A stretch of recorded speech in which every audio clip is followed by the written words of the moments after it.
মৃত্যুবরণ করবার পরে পড়া এটা সুন্নত না, এটা সুন্নত না। মৃত্যুবরণ করার আগে পড়া সুন্নত।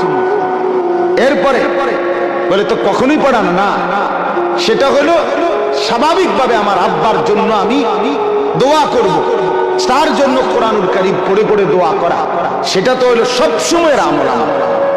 কিন্তু এটাকে একটা রসম বানায় নাও, নির্দিষ্ট নিয়ম বানায় নাও। মরছেন তো এইবার 10 জন দিয়ে এবার নির্ধারিত পদ্ধতিতে নির্দিষ্ট এই সময়ের ভিতরেই পড়াইতেই হবে, দোয়া পড়াইতেই হবে, খতম পড়াইতেই হবে। এর মাধ্যমে তাকে কবরবাসীর বা মৃত ব্যক্তিটার উপকার পৌঁছাইতেই হবে। এখন এভাবে এটাই নিয়ম, এটাই সিস্টেম, এটা সুন্নত না। এটা কি না বলেন না? সুন্নত, সুন্নত নয়।